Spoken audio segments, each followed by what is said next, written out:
सर्वदेष्टान धात्रे नमः। सर्वदेष्टान धात्रे नमः। ओम जगदाधार ओम जगदाधार सर्वदेष्टान धात्रे नमः। सर्वदेष्टान धात्रे नमः। ओम जगदाधार ओम जगदाधार सर्वदेष्टान धात्रे नमः। सर्वदेष्टान धात्रे नमः। सच्चिदानंद भगवान भगवान की जय। सत्य सनातन सनातन धर्म की जय। सद्गुरुदेव भगवान भगवान की जय।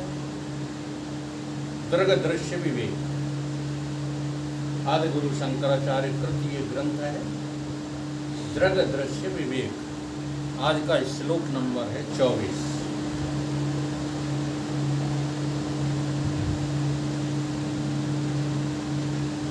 कामादि चित्तगा दृश्य तत्साक्षत्वेन चेतनम ध्यायेत दृश्य अनविद्धो यो अयम समाधि सविकल्पा। पहले के श्लोकों में समाधि कितने प्रकार की होती है ये बताया गया। एक निर्विकल्प समाधि, सविकल्प समाधि। फिर सविकल्प समाधि दो तरह की होती है, दृश्य अनविद्य सविकल्प समाधि और शब्द अनविद्य सविकल्प समाधि। यहाँ इस श्लोक में जिस समाधि को जो है समझाया गया है वो दृश्य अनविद्य सविकल्प समाधि।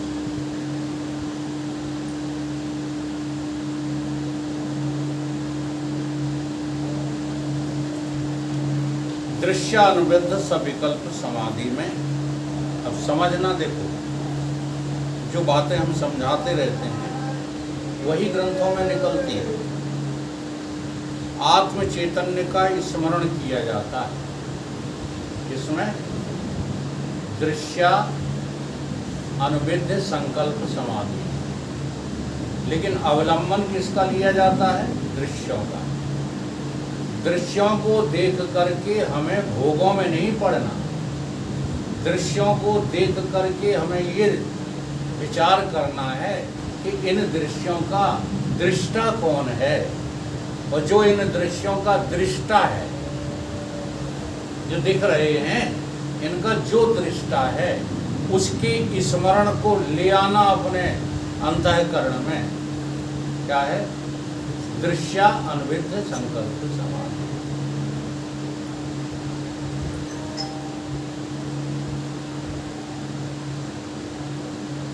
अब क्या है कि तुम जो है सारे प्रपंच को दृश्य देख करके ये अनुभूति नहीं कर पाओगे। इसके लिए क्या करना है? इसके लिए तुम्हारे अंतःकरण के जो खड विकार हैं, उन खड विकारों की वृत्तियों पर आपको नजर रखना है। वो वृत्तियां कामादि, इस श्लोक में कहा, क्या कहा है? कामादि वृत्तियां,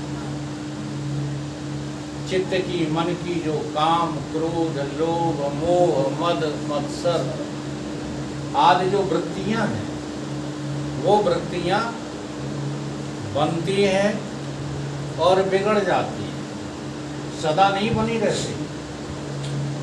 क्या क्रोधी आदमी हमेशा ही क्रोध में रहता है? क्या कामी आदमी हमेशा काम में ही रहता है? लोभी आदमी, हाँ, तुम लोभी से लोभी हमारे सामने ले आओ और 2-4 दिन मेरे साथ रख दो, मैं उससे जो है दान करवा दूंगा। क्यों? क्योंकि लोभ की वृत्ति भी तो चेंज होती है। जैसे क्रोध की, काम की वृत्ति चेंज होती है, ऐसी लोभ की चेंज होती है, मद की चेंज, सारी वृत्तियां, अहम वृत्ति चेंज होती है। कभी कभी जो है भगवत बुद्धि जब किसी शरीर में बनती है तो वहाँ अहम बुद्धि, अहम वृत्ति चेंज हो जाती है। तो हमको यहाँ पर देखना क्या है? ये वृत्तियां हमारा दृश्य है। जो भी वृत्ति बनती है, इसी का नाम समाधि है। कोई आंख बंद करके मीच करके बैठे रहना घंटों, ये समाधि नहीं है। आप जिस स्थिति में भी, बात ऐसी है कि 10 मिनट भी यदि आपको शांत रहना है, ठीक है, तो 12 घंटे जो दिन के हैं वो अशांति में मत काटो। अगर 12 घंटे आपने अशांति में काटे हैं तो फिर कहते हो पूजा घर में जाके थोड़ा हमें शांत रहने दो। असंभव है ये, ऐसा हो ही नहीं सकता। क्यों नहीं हो सकता है? क्योंकि वृत्तियों की आदत है बनने बिगड़ने की। तुम एकांत में बैठोगे लेकिन वृत्तियां तो वही बनेंगी जो आपने 11 और 10 घंटे बनाई हैं, वो चैन थोड़ी लेने देंगे। तो हमें क्या सजग रहना है? जो 12 घंटे काम करते हो उसमें आसक्ति से रहित होकर के काम करो। तब कहीं 10 मिनट जो बैठेंगे आप, तो आपको अपनी वृत्तियां दिखाई देने लगेंगी। काम वृत्ति हो, क्रोध वृत्ति हो, लोभ वृत्ति हो, कोई सी भी वृत्ति हो, ये आती और जाती हैं। लेकिन इनका जो इन दृश्यों, अब ये वृत्तियां क्या हैं? दृश्य हैं। अपनी वृत्तियों को दृश्य देखो। तुम कौन हो? दृष्टा। तुम इन वृत्तियों के गवाह हो। आती जाती बनती बिगड़ती वृत्तियों को तुम देख रहे हो, तुम जान रहे हो, गवाह हो, तुम साक्षी हो। और इस साक्षी को अपने ख्याल में लाओ कि यही मैं हूं, वृत्तियां मैं नहीं हूं। इसलिए मैं लोभी नहीं हूं, ना अहम कामी, ना अहम लोभी। हम कामी, क्रोधी, लोभी, मोही वृत्तियों के नाते हैं। निवृत्त दृष्टा कभी भी कामी नहीं होता, कभी भी क्रोधी नहीं होता। और वो साक्षी, देखो, दृष्टा उपाधि से हो, अंतःकरण की उपाधि है, तो आप उस अंतःकरण के द्वारा बनी हुई वृत्तियों के दृष्टा हो। और उपाधि हटा दो, तुम गवाह हो, साक्षी हो, तुम दृष्टा भी नहीं हो। आ रही बात समझ में? अंतर्मुख होना पड़ेगा।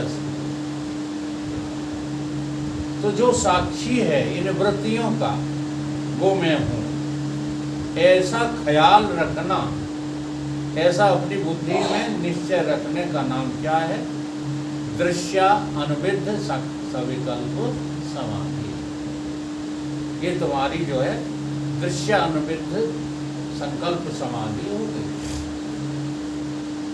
तो इस समाधि के अभ्यास से शांति प्राप्त होती है। अगर आपको शांति प्राप्त नहीं हो रही, स्वभाव वैसा ही बना हुआ है, कोई फर्क नहीं आ रहा, तो अभी आपकी 2 सेकंड की समाधि हुई नहीं है, ये पक्का जानो। जी हाँ, बहुत बड़ा परिवर्तन जो है स्वभाव में हो जाता है। अगर सत्संग करते करते स्वभाव नहीं बदला तो आपने सत्संग किया ही नहीं।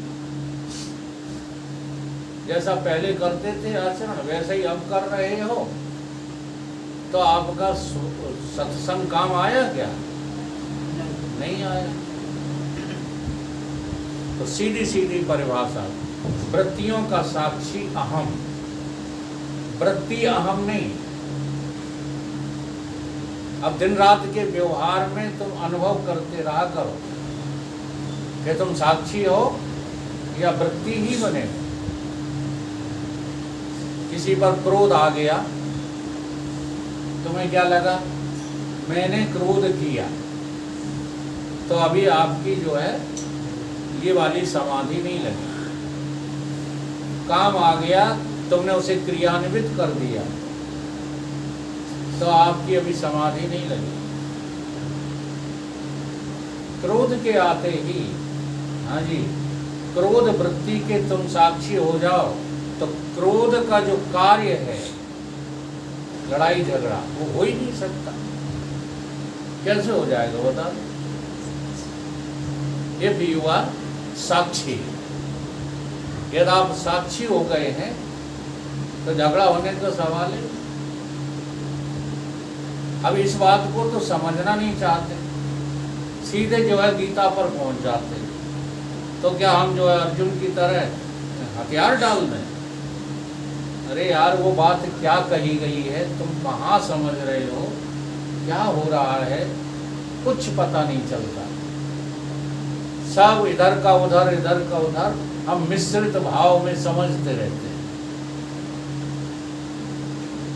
वो अर्जुन का जो विषाद है वो कोई दूसरा स्तर है, वो दैहिक स्तर पर सोच रहा है और तुम अपने जीवत्व स्तर पर साधना कर रहे हो।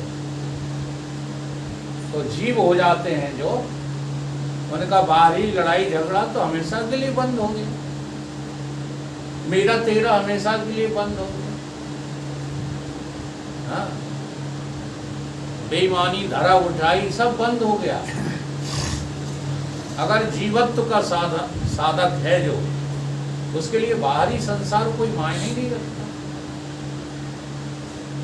तो आज ये जो समाधि बताई जा रही है बहुत सरल है, कठिन नहीं है, लेकिन समाधि के नाम से आपको इतना डरा दिया गया है, इन आचार्यों ने इतना डरा दिया है। और समाधि तो जंगल में जाओ, ये करो, वो करो, तब होगी, ऐसा हो जाए, वैसा हो जाए। इसलिए कितने भी बड़े विद्वान हो, जरा देखना, कितने भी बड़े विद्वान हो,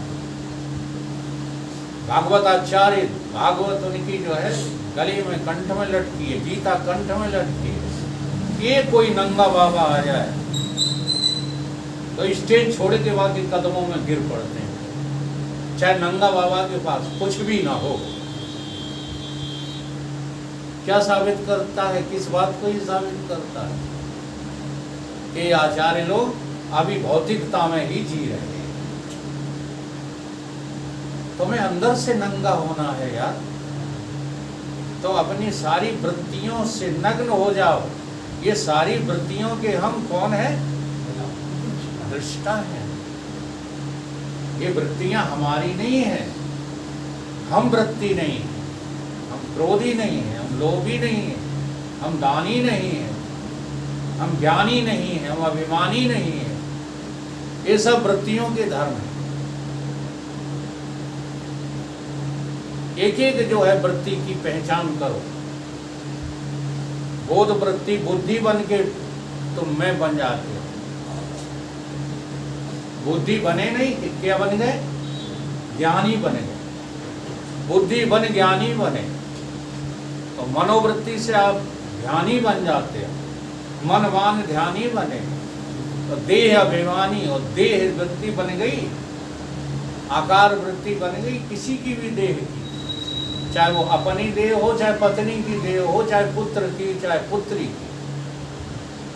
अगर उसकी स्मृति बाहर की तुम भीतर ले गए तो तुम्हारी वृत्ति क्या बन गई? देह वृत्ति बन गई। तो देह मन अभिमानी बने, फूला फिरे ऐठा। इन वृत्ति धर्मों को छोड़ दे, स्वरूप माहे मौन हो, प्रवृत्ति निवृत्ति में प्रकाश तो तुम्हारा ही है। जब वृत्ति बनी तब, और जब वृत्ति का अभाव हुआ तब गवाह कौन है? आप ही तो हैं गवाह अपनी प्रत्येक वृत्ति के, बनने वाली वृत्ति के भी, बिगड़ने वाली वृत्ति के। तो वृत्ति धर्म छोड़ दे, स्वरूप माहे मौन हो, प्रवृत्ति निवृत्ति में प्रकाश देख नेठा है। अरे धूर्त, अब धूर्त सुन। ये जो है संत धूर्तों को अवधूतों को फटकार रहे हैं, जो संसार में नंगे होकर के, उहारे होकर के, तेल लगा करके, कपड़े रंग करके घूम रहे हैं, उनको संत फटकारते, धूर्त अब धूर्त सुन। शर्म नहीं आती, पंचभूत बना बैठा है। अगर वृत्ति भी आप बन गए तो भी आप पंचभूतों की रचना है, और बाहर की वृत्ति बना ली तब भी आप पंचभूतों की रचना है। तो पंचभूतों का बनना त्याग करके अपने आप को अपनी वृत्ति में साक्षी के रूप में ले आओ। मैं गवाह हूँ, मैं साक्षी हूँ। इसी का नाम है दृश्यों को देख करके, हाँ, दृश्यात्मक वृत्ति, वृत्त्यात्मक में और एक निवृत्तिक में। निवृत्तिक में का नाम है साक्षी। इसलिए एक श्रुति ने ये भी कहा है, तदेजित तन्नेजित। तदेजित, तू चलता भी है, तू चलता भी नहीं है। तो जब तू चलता है तो वृत्त्यात्मक रूप से चलता है, ठीक है। जब ईश्वर कार्य करता है तो वो वृत्त्यात्मक है, और जब ईश्वर कुछ नहीं करता, भगवान एक जगह अपने को कहते हैं मैं अकर्ता हूं, तो वो कैसे है? नैवृत्तिक है, वहां वृत्ति का नामो निशान नहीं है। इसी तरह एक चौपाई में शायद कहा गया है, सर्वरहित, सर्वरहित मैं कैसा हूं? सबसे रहित हूं, वो सब पूर्ववासी और सबके भीतर भी हूं। तो वृत्त्यात्मक रूप से तो मैं सबके भीतर हूं, हाँ, क्या जड़ क्या चेतन, सब में मैं ही मैं हूं। तदेजित, इसका नाम है तदेजित। तन्नेजित, निवृत्तिक रूप से, हाँ, अवृत्त्यात्मक रूप से हम कौन है? चलते ही नहीं हम तो स्थाणु हैं, स्थिर हैं, व्यापक हैं, मुझ में चलना फिरना है ही नहीं। तब ये दो स्टेज कैसी हैं? तो वृत्ति को यहाँ इस श्लोक में ये समझाया गया है कि दृश्यों को देख करके फंसो मत दृश्यों में, बल्कि दृश्यों को देख करके तुम ये सोचो कि तुम इन सारी दृश्यात्मक वृत्तियों के जानने वाले, समझने वाले, गवाह, साक्षी आत्मा हो। तो दृश्यों को देख करके अपने स्वरूप का बोध, अपने स्वरूप के स्मरण को करने का नाम क्या है? दृश्य अनुविद्ध सविकल्पो समाधि। दृश्यानुबद्ध समाधि में दृश्य का चिंतन नहीं किया जाता, शंकराचार्य जी कह रहे हैं, बल्कि मन की किसी भी वृत्ति को दृश्य बनाकर उसके दृष्टा रूप अपने को जाना जाता है। और मैं वृत्तियों का साक्षी चेतन हूँ, तो वृत्तियों को साक्षी, जैसे ही साक्षी पहचान में आ जाए, दृश्य वृत्तियों की उपेक्षा हो जाती है। जब तक तुम्हें ये लग रहा है कि मैं वृत्ति हूँ, तब तक वृत्तियों की उपेक्षा नहीं होगी। दृश्य वृत्तियों में नहीं, इस साक्षी को अनुभव करके देखो, वही अपना आत्मा है या नहीं। क्या इस साक्षी का कोई अन्य दूसरा आत्मा है? जैसे प्रारंभ के जो है श्लोक में इसी दृढ़ दृश्य विवेक में समझाया गया कि विषयों का दृष्टा तो नेत्र है, नेत्रों का दृष्टा तो मन है, और मन का दृष्टा तो बुद्धि है, और बुद्धि की दृष्टा आत्मा। अब आत्मा का भी कोई दृष्टा होगा? बोलो, आत्मा ही क्या है? परम पावन आश्रम। ये पवन पारम आश्रम कौन है? आत्मा। तुम्हारा अपना स्वस्वरूप ही सबसे न्यारा है। अब इस जो है दृश्य अनविद्ध सविकल्प समाधि लगाते लगाते, यानी साक्षी भाव में जागते जागते क्या होगा? क्या परिणाम आएगा? आपकी शब्दा अनुबद्धि सविकल्प समाधि लग जाएगी। फिर कोई भी शब्द आप सुनेंगे तो आपको लगेगा कि ये तो मैं ही हूँ। फिर वो शब्द आपका दूसरी जगह नहीं घटित होगा। इसलिए शब्द ही शब्द भयो प्रकाश, एक शब्द मेरे घट माए, फिर एक ही शब्द सर्वत्र सुनाई देने लगता है, सर्वत्र समझ में आने लगता है। उसको शब्दानुबद्ध ही आगे इस श्लोक में पढ़ाया जाए।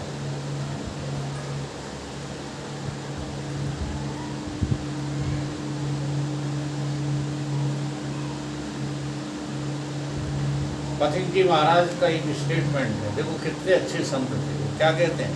दुनिया में मुझे जो कुछ भी मिला है वो सारे व्यक्ति, पदार्थ और संबंध, रिश्तेदार, देश काल आदि, ये कभी आपके पास रह नहीं पाएंगे।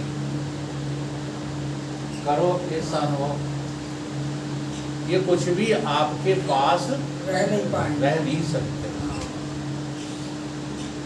फिर इनका अभिमान करना तुम्हारे लिए व्यर्थ ही तो है। क्यों इनका अभिमान करते रहते हो कि ये हमारे हैं? जब रह नहीं पाएंगे फिर क्या करेंगे? हाँ, जब हमारे पास रहेंगे ही नहीं। देखो किराए पे जब रहते हो ना, तब क्या कहते हो? ये हमारा नहीं है। अब देखो रहते उसी में हो, खाओ उसी में, सो उसी में, सब कुछ उसी में करो, हमारा क्यों कहते हो हमारा नहीं है? नहीं। मैं अनासक्ति सिखा रहा हूँ, बात सही है। क्यों कहते हो कि हमारा नहीं है? क्योंकि तुम्हारी बुद्धि में निश्चय है कि ये हमारा नहीं है। अच्छा, ये बना लिया ये तुम्हारा है, अब उसी बुद्धि को यहाँ घटा दो। ये जो भगवान ने बना के दे दिया 3.5 हाथ का, ये तुम्हारा है।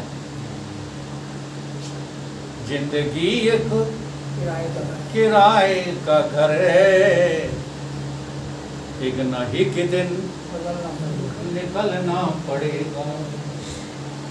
मौत जब तुझको आवाज देगी, न चाहने पर भी निकलना। चाहते नहीं हो कि हम छोड़ें, कार वे शरीर छोड़े गए, ऐसे ही छोड़े गए। शरीर छोड़ता है केवल ब्रह्मज्ञानी, बाकी छोड़ते नहीं, छुड़ाया जाता है। खींचातानी पड़ती। लोग बात कहते नहीं, मौत किसका नाम है? खींचातानी का नाम मौत है। समझ लो, अगर खींचातानी तुम अभी बंद कर लो, हाँ, अरे कोई हमें खींचने आए उससे पहले हटा छोड़ दिया, मैं नहीं, मेरा नहीं, ये तन किसी का है दिया, देने वाले ने दिया, वो भी दिया इस शान से, मेरा है ये लेने वाला, कह उठा अभिमान से, मैं मेरा ये ले कहने वाला, मन भी किसी का है दिया। मैं नहीं, मेरा नहीं। ये उपाय क्या है? जग की सेवा उपाय है। ले वो अच्छी बात आई थी, चल रहे अपनी सेवा में लगे हो। देखो जिंदगी भर अपनी सेवा में लगे रहे तो भगवान ने ऐसा कर दिया कि तुम अपनी करते रहो, करो कितनी करो। जग की सेवा खोज अपनी, प्रीत इससे कीजिए। हाँ, जिंदगी का राज है ये जानकर जी लीजिए। साधना की पथिक डगर, साधन किसी का है दिया। पथिक जी महाराज कहते हैं कि ये साधना की जो है डगर मिली है तुम्हें, मनुष्य का शरीर, इसमें ऊट पटांग बातें न करो। बहुत सीधी सीधी साधनाएं हैं। सेवा करो कौन की? बस थोड़ा सा निकाल दो, जगत की सेवा ही तो है। अपनों की सेवा ना करो, फिर जो तुम करोगे जगत की सेवा तो कर रहे हो। बात समझ में नहीं आ रही? ऐसा लगता है कि वकील साहब सिखाते रहते हैं कि घर वालों को मारो, डांटो, प्रताड़ना दो। ये थोड़ी कह रहा हूँ, अपना मत समझो नहीं। अगर अपना नहीं समझोगे, जरा ध्यान रखना, तो फिर समय आप उनमें बर्बाद नहीं करोगे। समय आपका बर्बाद कौन करता है? अपनापन। वो लोग नहीं करते, घर परिवार वाले नहीं करते। खेती जमीन नहीं करती, अपनापन जो जुड़ा हुआ है वही आपका समय व्यर्थ करता है। तो सेवा तो करो शरीर से किसकी? जगत की, और विश्वास करो ईश्वर का। मन कहाँ रखो? जहाँ कृपा निधाना। कर से कर्म करो विधि नाना, और मन राखो जहाँ कृपा। हाँ, मन से केवल ईश्वर भाव रखो। ईश्वर के अलावा कोई जगत में कुछ नहीं करता, ये मन में ले आओ। ठीक है। अब चीज बची आखिरी, वो बुद्धि। बुद्धि से जानो कि तुम ब्रह्म हो। बुद्धि का प्रयोग जगत में ज्यादा मत लगाओ, क्योंकि जगत के सामानों को, व्यक्तियों को जी के बोलते हैं क्या? एक इम्तिहान होता ना जी के, जनरल नॉलेज। अब जनरल नॉलेज इसको ना मानो संसार के ज्ञान को, बल्कि परमात्मा की खोज को। तो परमात्मा की खोज करो काहे से? बुद्धि से।